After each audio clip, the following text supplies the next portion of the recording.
Okay, but thanks everyone for coming to our CFA Hawaii event today. And just for to introduce Paul, I think most people probably recognize him from either our prior events, or he was actually the moderator at our big CFA event a couple months ago at the convention center. So thanks again for doing that for us, Paul. Thank you. So he runs his own firm, TZ Economics, and he has a lot of experience, doing research, especially looking at the Hawaii economy. And he's going to talk a little bit today about, kind of the state of COVID and where we are today, and its more long-lasting effects kind of going forward. And then I think he'll talk a little bit about that. Hello, everybody. Thanks, Josh, for the introduction. And yeah, hey, thanks CFA Hawaii for inviting me to be a moderator on that cool panel. It was a lot of fun. I came back from the mainland for something else, but that was on the same day. So I was stoked to be able to be in the room there and then see some of you in person who I haven't for a while, like Roger. What's up, Roger? And but I realized most of my friends here have their video muted, which is fine because we should jump in. Again, mahalo for not only that earlier invitation, but this one, a revisit, a repeat with you guys to talk about where the economy's at. And I think an interesting moment, not only because the Fed FOMC will meet next week, but because it's pretty clear they're at or near, I think they're at the moment where the monetary policy tightening that they initiated a little over a year ago and were very aggressive in putting the heavy lift on the overnight rate target at the front end of the transition rather than at the back end as they did in 1994, and obviously combining it with quantitative tightening as well. We're right at that point where I think they're done, and they'll put things on hold to see how the macro economy evolves, try to get a better handle on how much credit tightening may have occurred as a result of the little shockwave that came from the collapse of Silicon Valley Bank. And I won't talk too much about that, but I think at this point it's clear that regional banks have some work to do, but they're not, as a class of financial institutions, systemically important and otherwise a source of great risk in the economic outlook. And so we'll proceed pretty much the way we had talked about some themes, the things that I've been paying attention to. There's never enough time to do everything you want. So there are 4 or 5 themes. I think I actually have a slide that kind of lays out. As Josh mentioned, I know it's drifted into memory, but the pandemic is still exerting lingering impacts and some structural changes, one of which we'll talk about at the end. Changes at the time as maybe being temporary, but now increasingly looking permanent. But of course, the dominant macro focus of the last couple of years has been inflation. And we'll look at the structure and composition of inflation for some guidance on where that will go. And then I do want to draw quickly at the end to a conclusion about long-term prospects for Hawaii, which aren't nearly as good as, when I listen to what the legislature, for example, are talking about, evidently they reached a budget deal. They seem to think they have a lot of money. I don't understand that at all. I didn't put that slide in here, or maybe I did. Well, we'll see. But we've got some real issues in Hawaii, and I don't think we're spending enough time thinking about that. So I know, we're all having meetings. Actually, I love this. I could do Zoom meetings for the rest of my life. It's not that I don't like hanging out with you guys, but why spend an hour with the TSA or spend an hour going over speed humps in Nu'uanu? That's my attitude.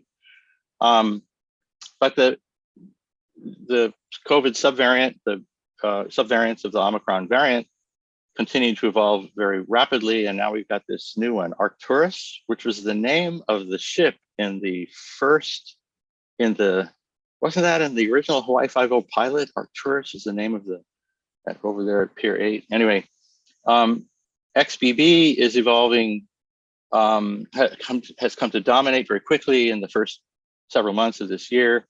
The dominant subvariant, more contagious, but evidently no more lethal, and lethality, or has diminished somewhat. But the variant 1.16 is coming up really fast, and these data are a week old and they're already outdated. So you can go up and to CDC and figure out what's going on. These slides will be available as a PDF, and all of the references to the data sources are in the footnotes or the source notes at the bottom of each page. So we used to track COVID cases, and but that's been complicated by the fact that it doesn't seem like the Department of Health is really paying attention, but also the fact that people are doing home testing, and some of those are set up so that the data go to the CDC, but others aren't. And I don't know where the DOH fits into that. So we've had to, unfortunately, because cases are a leading indicator, we've had to switch to deaths, right? Mortality, that you can't fake that, the bug is dead. And so just to be clear, there's a transmission, no pun intended, right? There's an impulse response from these various waves of infection, Delta, Omicron, BA.4, BA.5 last summer, and then the famous WTF. Now that's just, I don't know what the health department was doing that week. And now we've got the little XBB surge, and you can do the vector autoregression in your head. Just look at the lag between the surge in cases and then the subsequent surge in deaths. And these are Hawaii data. These are just us. And so and here's the actual, I tried to run these vector autoregressions just to give you a feel for what the impulse response looks like. So these are weeks after the impulse. And I apologize for those of you that are, if your brain's already starting to hurt, but CFA Hawaii is the one group I can pull out the math and nobody really complains because you're all finance guys. So even the engineers don't seem to like doing this, but so I'm taking advantage of that. But at the bottom scale here are weeks after a 1 standard deviation impulse to case counts, and then it's the response of deaths to that impulse in cases. And so you can see in the Delta variant 2 summers ago, right after Lieutenant Governor Green said we should drop the mask mandate, was exactly the moment that the Delta variant surged, you'll remember. And that was July 7th, 2021, when now Governor Green said, lose the masks. And so in a fairly clear, statistically significant response, right? These are 2 standard error upper and lower bounds on the impulse response estimate. You can see that deaths peaked 3 weeks and in a statistically significant form, right? After onset of Delta. And then with Omicron, it got a little more complicated. You can see that wobbliness that tells you there's the cycle is really compressed here. And I just don't know how to do the specification to get rid of that. And you can see what happens with BA.N last summer is now it seems like all you've got is cycle, right? There's no wave, you've got cycle. But what is still intriguing is that somewhere around 3 weeks, you actually have a statistically significant response. And then obviously this is your brain on drugs, but you sort of get the same, when cases surge 3 or 4 weeks later, you have deaths, which sort of makes sense. Well, let's move from the sort of public health presentation to the economic presentation. So here are cases, weekly cases per 1 million residents in Hawaii, and passenger counts, deplaned trans-Pacific passengers, which are available on a daily basis, and then I've aggregated up to a weekly basis. And you can see this correspondence, right? At least correlation, if not causality, between each of these waves, which are shared. These are shared, pandemic events with much of the rest of the country. Some places worse than others. And in the case of Delta, Omicron, and even last summer, if you think about it for a second, people had given up. In fact, I was writing people at the advertiser that were covering this, and they were kind of like, okay, now you've gone off the deep end. That's not fair. They're all really kind about it, but yeah, it's not going to make the news. So each of these events is like a 9/11 event. If you think about the amount of traffic, so we go from 200 passengers per week arriving in Hawaii to 150. That's a pretty big decline, right? 25% drop in passenger arrivals, seasonally adjusted. So right off the top, these waves were still pushing back on economic recovery, on tourism recovery for sure. And even last summer, and since last summer, Hawaii as a destination has been thwarted by the fact that arrivals just haven't gotten back to the pre-COVID trend, pre-pandemic trend. And this is a kind of a problem because two things are going on at the same time in sort of the political economic sphere in Hawaii. One of which is some people just want tourism to be smaller in absolute terms, right? These are the, we don't erect telescopes in Hawaii. We dismantle telescopes in Hawaii, those guys. So the Destination Management Action Plan for Oahu of the Hawaii Tourism Authority, the official Destination Management Action Plan, literally says verbatim that the objective of the first action item A, is to, and I quote, decrease the total number of visitors to Oahu, end quote. That's the actual objective. Your job and income needs to go away. So that's going on as I say, in the political economic sphere. But then the other problem is that people keep comparing to 2019, which in 2023 is like saying to a graduating senior from Manoa, do you understand everything you learned 4 years ago, right? How you doing in your, high school senior math class or something? It's been 4 years, we moved on, right? We have productivity growth. We're supposed to be producing more, not less. So we've got these two tensions. One, I don't know what to call them, the deindustrialists, deindustrializers, the disestablishmentarianists, right? The people that want you to not do astronomy in Hawaii, and let's not do tourism, and let's have a smaller military, and let's not do, wave parks in a useless part of Barbers Point that nobody would have lived in on the other side of the runway, even if you let them. I mean, it's just crazy what's going on. And so this is the beginning of what at the end is a lament about prospects for the longer term future. Now, cases, as I say, aren't as good an indicator as they were before. And the problem with using deaths is that they're not leading, they're coincident indicators. In fact, they may be even lagging, right? You see the passenger counts drop and then the people die, passenger counts stop and then the people die, et cetera, et cetera. So there's not much there, but there's a kind of a throttling legacy of, and I think this is clearest in the Japan market, right? People are saying 6 months ago, people were like all stoked because Japan was going to reopen.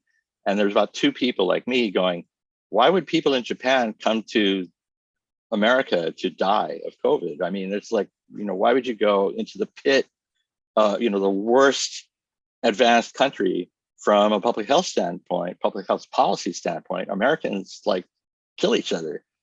And so there's that one issue. But here's the other issue. Why would Japanese come to Hawaii at 130 yen per dollar? And if they did come, how much would they spend?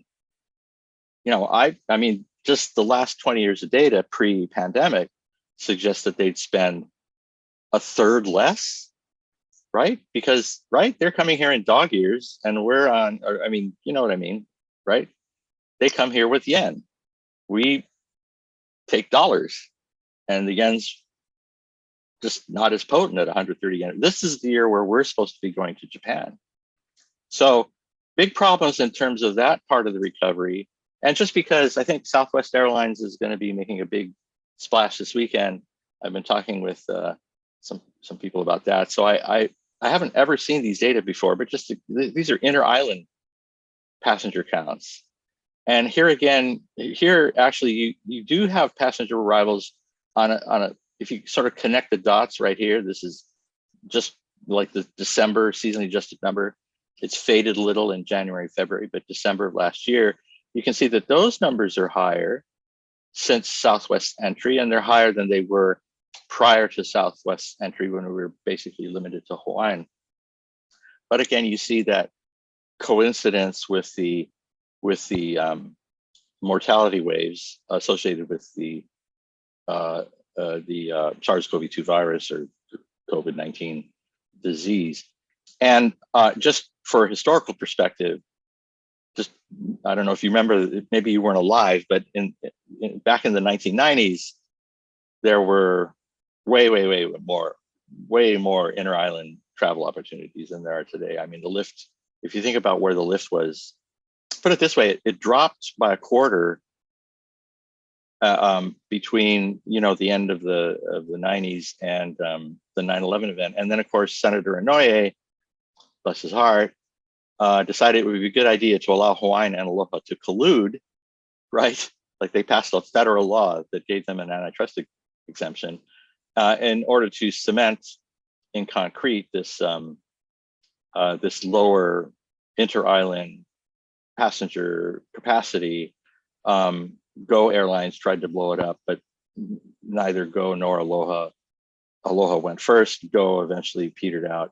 And so we've been living with this sort of, it's not strictly speaking a monopoly, but it's a Stackelberg oligopoly, right? Leader follower, where the leader sets the pace and prices and everybody follows along. So an interesting question for this decade is whether we go from 600,000 inter-island arrivals, these are deplanements, to something like we used to have, which is maybe 50% more. So we'll see. So there we go, blah, blah, blah, enough COVID. But one reminder of something everybody in finance is familiar with, black swans are out there. They're going to be more.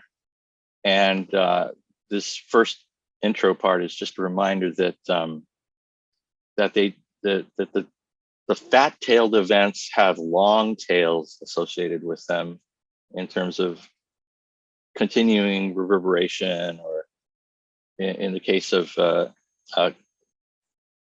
capacity, throttling. And so we got to work on rebuilding capacity. And my concern, of course, in Hawaii is that throttling is the official policy of the state of Hawaii, right? Not only are they not going to let you build, they're going to tell you, well, if you don't need the office space, you should take down the building on Bishop Street or something. Wait till that happens. That's coming next. So let's get into the typical macro stuff. So you're hearing a lot about layoffs. Let's just run through this quickly. They're mostly kind of headline layoffs, right? They're layoffs at places that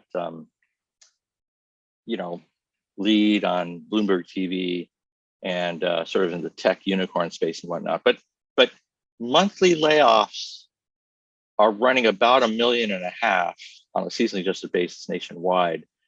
The average for the pre-pandemic decade was 1.8 million. So even with the announced layoffs, and some of them are relatively large, they don't add up to anything yet close to what is the normal churn, right? The normal churn is 1.8 million layoffs per month, right? You'd have to have 300,000 more layoffs every month to get back to what's normal in the labor market. So these are still tight labor market conditions, even when you're looking at the layoffs. And of course, we have all this other evidence, a lower employment to population ratio, lower labor force participation rates. Those have been falling for decades because of the demographic transition, aging of the population generally. And then this, even though the participation rate has been restored to the pre-pandemic trend, right? People have finally sort of gotten back to work. the trend was downward. It's been downward for 30 years. It's not going to go back up.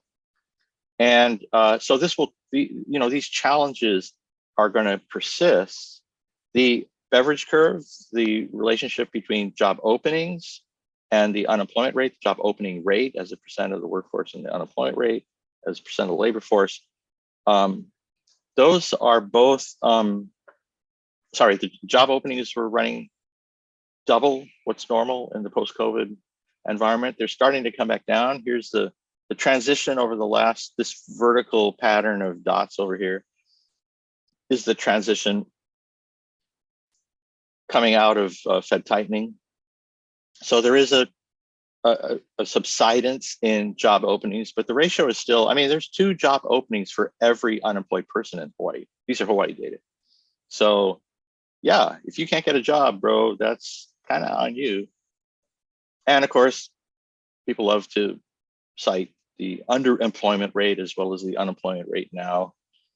So there you go, knock yourself out, be happy. It's the same as it ever was pre-pandemic, the underemployment rate, right? Those to the unemployment rate, we had people that are working part-time because they have to, right? So they're underemployed.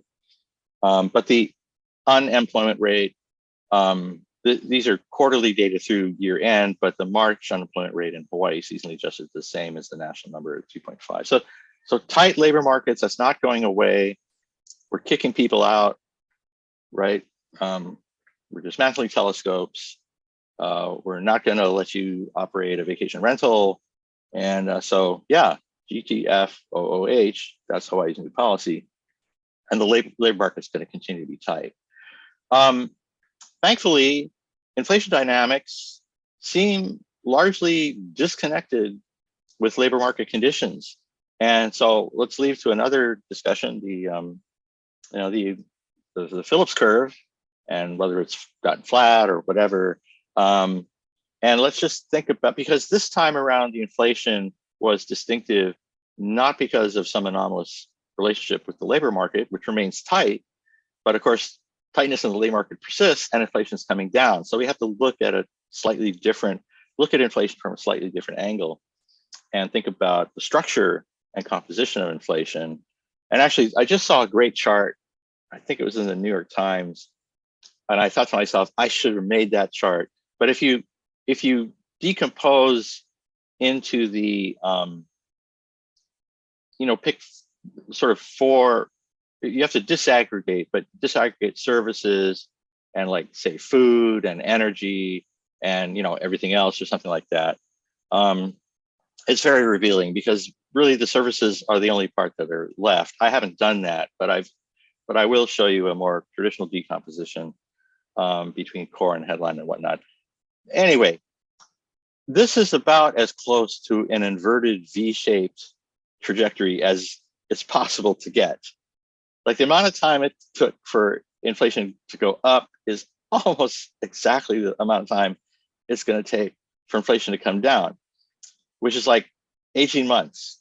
So we'll be done this year. Hawaii may already be done. Hawaii may be done this month, or is it May yet? No, next month. Wait. Yeah, January, odd numbered months are when the Urban Hawaii Consumer Price Index comes out. So in March, the headline inflation rate was 3.3%.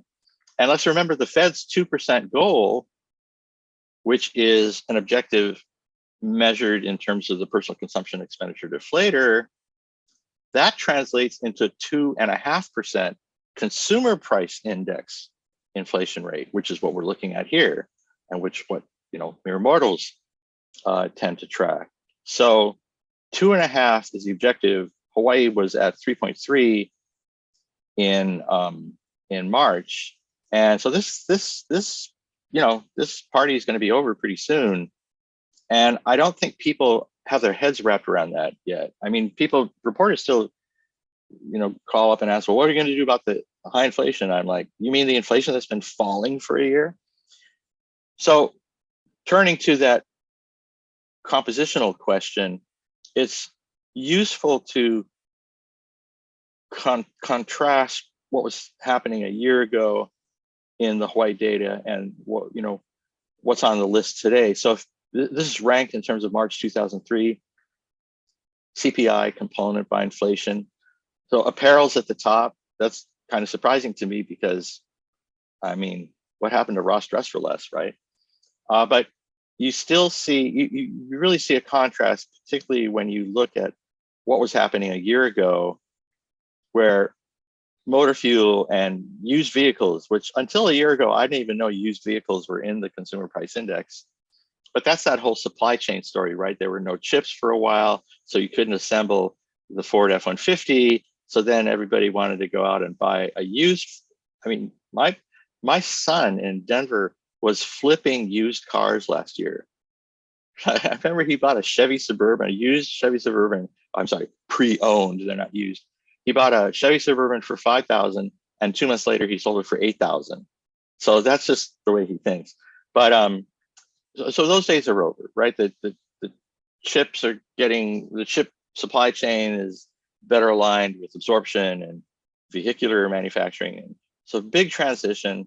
And in the fuel category in particular, the numbers are coming down. Food, not so much. That's still a sort of a Russian invasion story, and the grains and whatnot coming out of the breadbasket of Eastern Europe. But again, a big contrast in these headline items, energy, and to a lesser extent, food, that, and these are the Honolulu, or I'm sorry, it's now called the Urban Hawaii Index, which means it includes Maui, because Maui is a city. And so it's a metropolitan statistical area. Metropolitan statistical area. Those posers on Maui, they're so pissed. But core inflation, you can see, while having come down as well, not as fast, obviously, as headline, where these unusually volatile food and energy items lurk. Core has a little bit more of a kind of a resistance profile, and that is consistent with the observation that while goods inflation has subsided, that services inflation remains problematic. Now, you don't have to go eat at that restaurant, I'm just saying. And so I think we'll see some of those things changing. That's sort of that's what's going to unfold in the remainder of this year.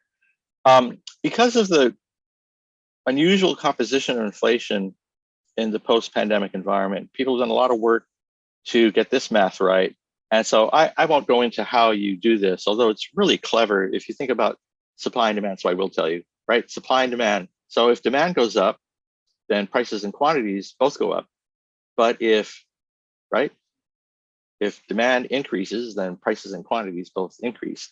But if supply increases, then quantities go up, but prices go down. So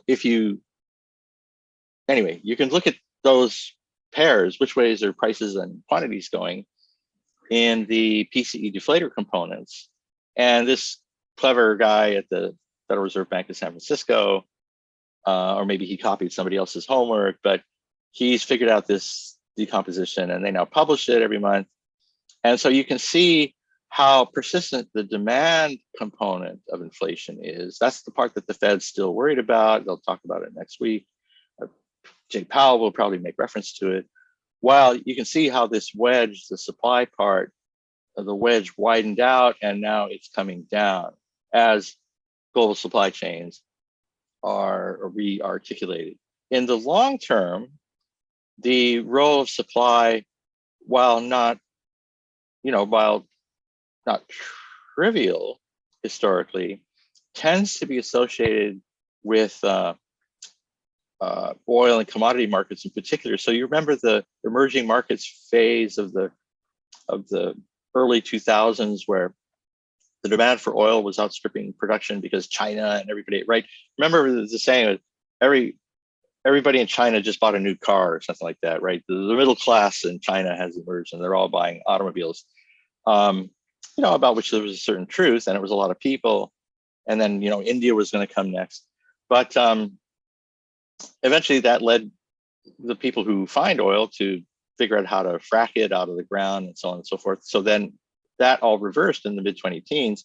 and in particular at the end of 2014 when OPEC failed to get cartel members to agree to production cuts, because at whatever it was, $120 a barrel or something. I think, do I have that slide in here? They were like, let's take the money and pump more oil. But then, of course, if you pump more oil, prices go down, blah, blah, blah. So this transitional event is, in the current environment, uniquely associated both with the post-pandemic dislocations, but also with the Russian invasion of Ukraine. And neither of those, should be expected to have permanent impacts. And so we're drifting in global petroleum. These are nominal oil prices, drifting around the upper bound, the $80 upper bound of a possible range for, I don't know what the equilibrium range is. And then here are those prices going back to that moment in the early 2000s where the emerging market story was. This helped blow up Aloha Airlines. Remember that? They hadn't hedged as much as their rivals. Mesa had more cash and undercut the duopolists, Hawaiian and Aloha, and so there you go. So we're back in the zone on oil, and here's another view of a similar kind of thing with respect to food. This is an FAO food price index. So again, something uniquely associated with the post-pandemic environment, and then of course the disruption of Russia's invasion of Ukraine. We'll see, right? Everybody's going to try to get out in the fields this spring and do the planting, and we'll see next fall how much more grain. We'll see how much, it's $6.75 a bushel or whatever it is. There's got to be people busting a move to plant corn because $6.75 is more than $3.50 a bushel. Finally, just in the broader historical context, the current inflation, a lot of people over the last year have been saying, oh, this is like the 1970s and blah, blah, blah. So yeah, no, it's not. It's not even the highest inflation in 40 years. It's only the highest inflation in 30 years. So, people didn't get that one. So this is Hawaii. Then we live in Hawaii. So this is the inflation that matters.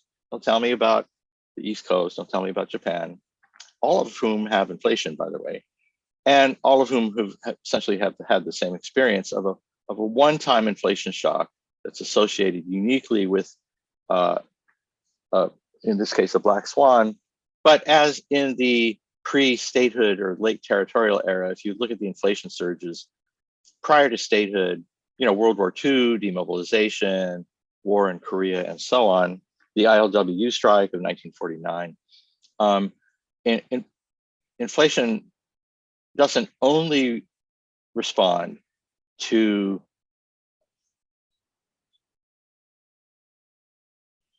improper monetary policy. I'm trying to think of the right words, right? I'm thinking of Milton Friedman at the American Economic Association in 1968, when, as president, giving his speech at the annual meeting, coined that famous phrase that inflation is always and everywhere a monetary phenomenon, which was not widely, now everybody believes that now, but at that time everybody's like, no, it's not, right? There's demand push and supply pull, or demand pull and supply push. I don't know, some kind of, and so let's put on price controls, right? Nixon put on wage and price controls in 1973. And then of course, Bob Lucas came along and said, well, you got to think about expectations, blah, blah, blah. So it's not one of these crescendos that we saw in each of these periods over the last 50 years, let's say, where inflation expectations got out of control. An asset pricing bubble in the backdrop didn't help, particularly when it's in housing, which is a significant component of at least consumer prices.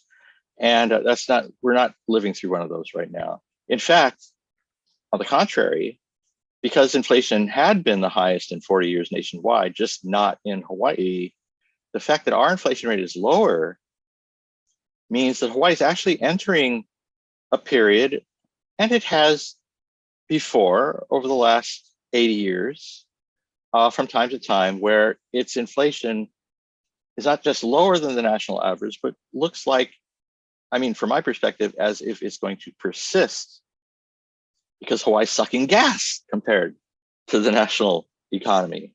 And we went through this in the late 1990s, about which Chris Grandy at UH wrote a book called Hawaii Becalmed, Economic Lessons of the 1990s, which was don't let the economy, right? What was the lesson of the 1990s? You guys suck. That's what the lesson of the 1990s is. And, or here's another one, the catch a wave era of the early statehood period, about which McKenna Kaufman's dad, Tom Kaufman, wrote a book called Catch a Wave. That's why this is called Catch a Wave, right? But we don't live in the catch a wave phase. We don't live in the Japan bubble phase. We don't live in the subprime bubble phase. We're living, after this long transition in the 20 teens, at a moment where Hawaii is about to be below average, probably for an extended time. So it will probably converge, like the US, to a 2.5% consumer price inflation rate. But it's this question of how long do we dwell, right, over the next remainder of the decade? How long do we dwell in this below average kind of a space where Hawaii's inflation is lower than the national average because Hawaii macroeconomic performance in general is worse than the national average? And a shout out to the corporations who are taking advantage of their ability to raise prices and jack the rest of us. I mean, this is just a fact that non-financial corporate profits as a share of value added were 2% in the 19th, right? When Dwight D. Eisenhower was president, non-financial corporate profits as a share of US value added was 2%. And today it's 17%. And that's 50% higher than it was pre-COVID. So you tell me where the inflation is coming from. Okay. Fed's going to meet next week. And you can see from the term structure of expected inflation, right, the difference between the so-called break-even inflation rate, difference between nominal US Treasury yields and yields on tips, Treasury inflation protected security, so nominal minus real. Interest rates gives you the market's expectation of inflation, or inflation plus an inflation risk premium, which was a little high a year ago, probably subsided. And if you do that math, the range is, like, say, 2.25% to 2.5% in the term structure of expected inflation, 2.5% down to 2.25%, maybe a 25 basis point inflation risk premium. Yeah. And so in a world in which that inflation risk premium is nil, that people expect the Fed to succeed and there's no risk premium, then the inflation number expectation would be 2 to 2.25%, which would be the range of the personal consumption expenditure inflator to the corresponding CPI-U. So, okay, I don't know who's expecting inflation, but none of these guys are outside the Fed's target. And remember, it's an average inflation target now. Everybody forgot about that one too, right? August 2020. Okay, right, 2% is not a cap. It's an average inflation target. So start averaging, yo. And then on the balance sheet, this is kind of interesting because there's Silicon Valley Bank, woohoo, right there, right? The Fed created this new term funding facility where you pledge your collateral and they'll give you some cash if you feel like you need to beef it up. And so we see that both on the asset side of the Fed's balance sheet and these liquidity facilities, and you see it in the reserve deposits.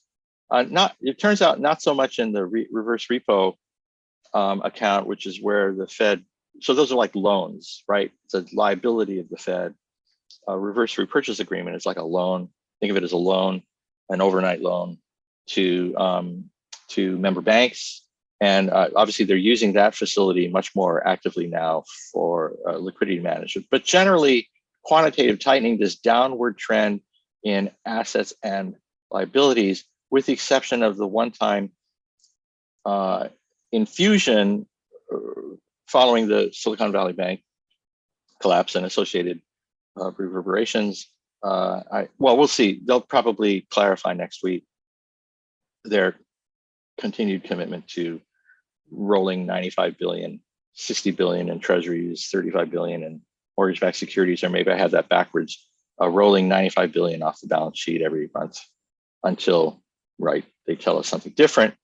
And so in March, the Fed published their new, what do they call it? The Survey of Economic blah, blah, blah. Anyway, their forecast was not a forecast. So it's their expectation of the Fed funds rate. You can see the bandwidth, right? So this is from the highest guy to the lowest guy. The usual disagreement, but a big tail up here at the high end. So there's one guy out here that's going, inflation is still a problem, but everybody else is thinking we're done, and then we'll start coming down.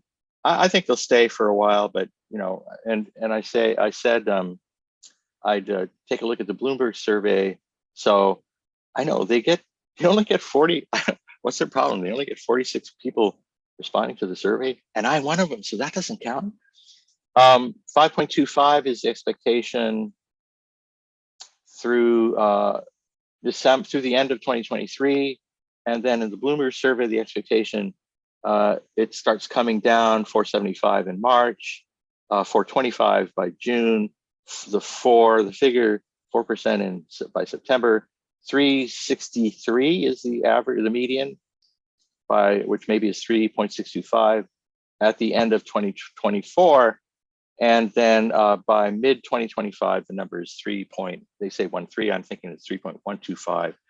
So kind of the same, you know, the same thing. I mean, everybody's kind of on the same page. We recognize the transitory element in inflation. We recognize that the trick now is to get the, you know, the services part and the core part of inflation to back away. But I don't think there's anybody that seriously thinks this is a big problem. You know, unless they're a member of a certain political party that's running for something they'll probably not win. But it is one of these historic moments, right? A 400 basis, so half the population of Hawaii has never lived at a time when mortgage interest rates went up by 4 percentage points. You got to think about that for a second. This was like shock and awe what the Fed induced, and like. And I have this new number is posted today, so you can look that up. Maybe we should, because now I'm curious. So that's mortgage 30. And the new number as of yesterday is 6.43, right? From 6.39. So this kind of wobbly, ratchety, right?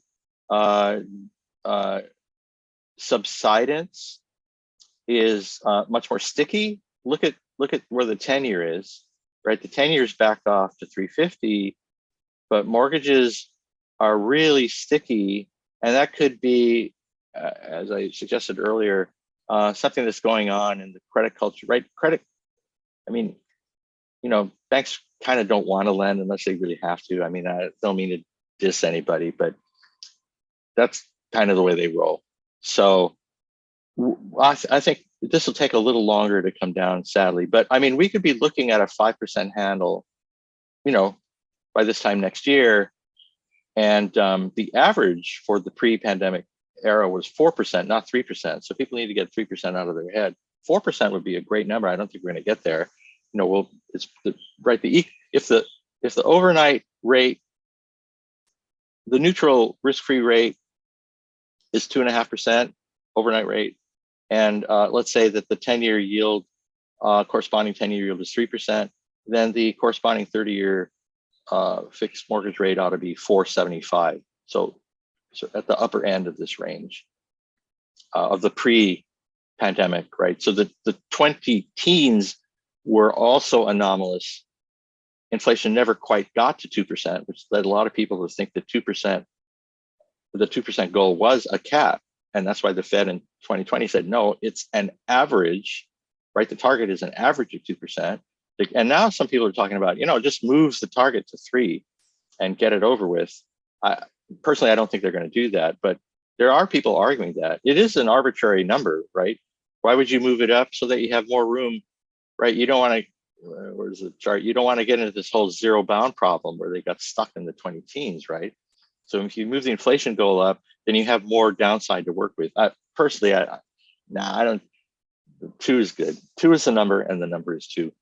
But that big jump in mortgage rates just blasted housing. So these are sales on Oahu, and that's a seriously V-shaped configuration. Here are the previous ones. After Lehman, in the 94 Fed tightening, which just blew up housing, which was already kind of beat down because of the back end of the Japan bubble.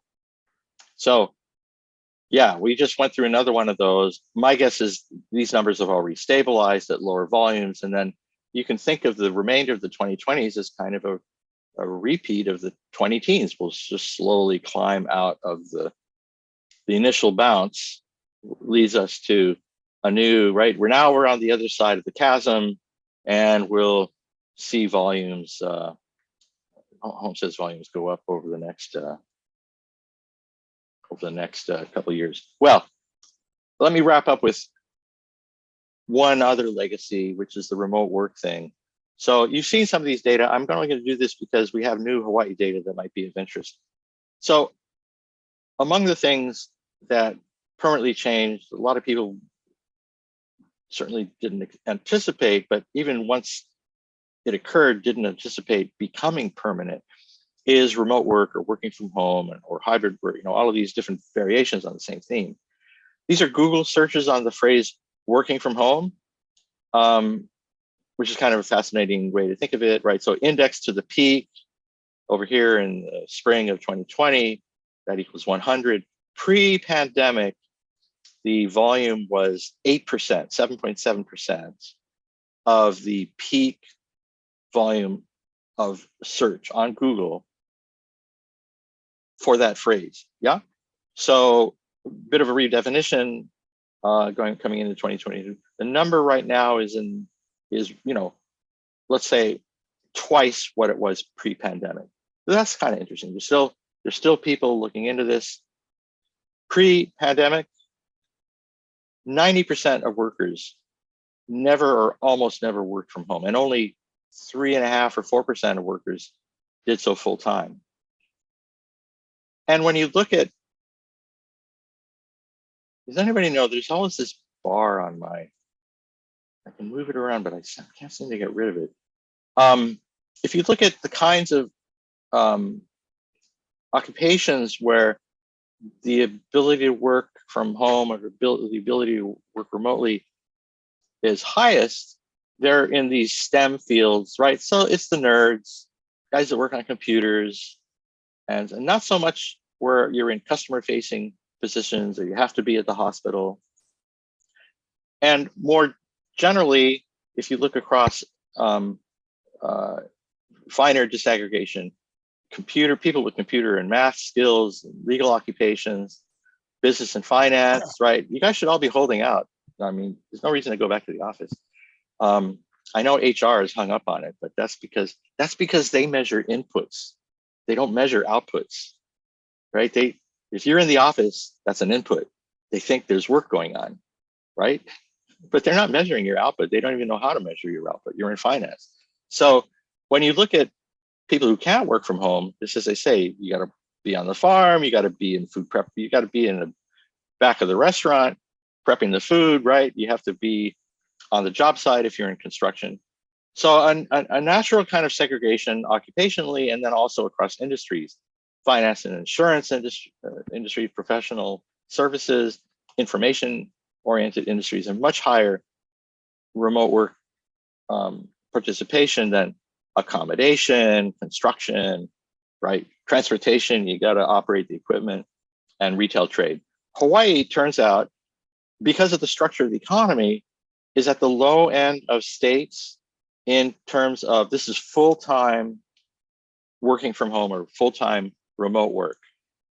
So Hawaii is at about 11% penetration. The average nationwide is 18%. Washington, D.C. is at 28%, right? The average nationwide, about 18%. There's another almost 18% that are working hybrid nationwide. So for the US as a whole, up to a third of workers now are working at home or in hybrid arrangements. And in Hawaii, it's 10% full-time and another 10 or 11% part-time, or I mean hybrid, and we see this in surveys now that are, by the time you get into early 2023, you're definitely in a post-pandemic interval, and you're seeing these new surveys right up through March of 2023, where the question is, did somebody in the household telework or work from home in the last 7 days? So that includes the hybrid guys, yeah. It's up over 20%, approaching 25%. And this is an amazing data set, these household pulse surveys. They're going to cut them off any day now. These are only temporary surveys, but these are the actual Hawaii data. So 12% work from home full-time, 11% plus or minus, yeah, in both cases. A hybrid, call that 23%, not including the people who did not respond. And down in the footnote, I have the details, 11% full-time, 4.5% 3 to 4 days a week, and 7% 1 to 2 days per week. So an interesting bifurcation, right? There's more people working from home 1 or 2 days a week than working 3 or 4. And then there's a bunch of people, maybe 10, 11% of the workforce that are doing so full time. So I'm running out of time, so I'll leave it to, I'll send the PDF out. This is a new one, by the way. I sent the old one out. I updated the monetary policy data as I thought I might. And, but people save time. The time is valuable to them. They dedicate a portion of that time to doing more work. And the most productive people are the ones that are most likely to take advantage of the opportunity to work from home. Indeed, people are willing to pay 5 or 6% of their income to work from home 2 to 3 days a week, which if you were HR, you would say, okay, let's do that. Let's pay them less and they can work from home, be more productive. Everybody's better off. But trust me, your bosses don't see that. And so anyway, these data are now out there. This is not like a fictional thing. You've got the, here's another, just, while we're talking about it. So full-time work from home doubled from 5 to 10 or 11%. Commute times diminished as a result. And if you look at the pattern of when people depart home on Oahu now, when people depart home, this is Oahu, right? Let me move that thing. Yep, Oahu. When people depart home, it's later than pre-pandemic, right? So they're not the blue bars of the post-COVID data. And you can see they leave later over here and they leave later over here at both ends. Way more guys leaving the house at 8. All the guys that used to leave at 5. I don't know how that is, but you can see the shift. So we have these other data. Unfortunately, Google no longer publishes these data, but these are the ones that ought to worry the commercial real estate guys. People spend 30% less time in the workplace than they did pre-COVID, only 5% more time at home. So they're using their liberated time to engage in leisure or whatever, but 30% less time in the workplace, or at least that's your smartphone, right? This is smartphone GPS data. And when you track the amount of time people spend in retail, food establishment, and recreational establishments, like gyms, people stop at those places on the way home from work. So if they're not going to work, then they're not going to the strip mall. So there's 20% less time spent in retail, food service, and recreational establishments. So big implications for commercial real estate. They spend more in retail, they spend less time at retail. They spend more at the grocery store, they spend less time at the grocery store. And blah, blah, blah, blah, blah, blah, blah. This thing is not going away. So get the slides. And just a final comment, it's affected the housing market. So if you look at where prices were rising right after the pandemic and people started working at home, they were all, prices on Oahu were rising. North Shore, East Honolulu, Windward Side, Makakilo, Mealy Line, right? The big price moves were all in the suburbs and exurbs, and town was eating it. And then 2 years later, the price momentum moved back into the inner city. So we realize we're running out of time. So let me just skip through a few of these details. This is where we're at in terms of median home prices, returning to trend. And I think this sort of COVID mini bubble that notice is primarily in the single family space, not in condos. That's different from prior bubbles, although it wasn't much of a bubble. Suggests we're heading back to an equilibrium path. The problem is what path? And I'll just leave you with one final slide. You know, we've seen the slowdown in GDP, and you know, part of that is, well, we're trying to understand it. You know, I think some of it's social media, but here's the real problem for us in Hawaii, and why comparing to where we were pre-COVID isn't really helpful unless you're thinking about the path Hawaii was on pre-COVID. This is Hawaii's path from the 20-teens. It was the same path as the US as a whole. And then sometime in the Ige administration, we turned right. And I don't know, that's a 15 percentage points. That's the size of tourism. We would need another tourism to get back to where Hawaii would have been if it had just stayed on the path it was on before. And so challenges, rada. And with that, I'll conclude. I realize some of you have to leave, but I'll stick around if people have questions. And as I say, Lori and Josh and Stephanie was helping us on this. They'll get a copy of the PDF so that you can get a copy too. All right. Thanks, Paul. And like Paul said, I know it's been about an hour, so I know people probably do have to leave.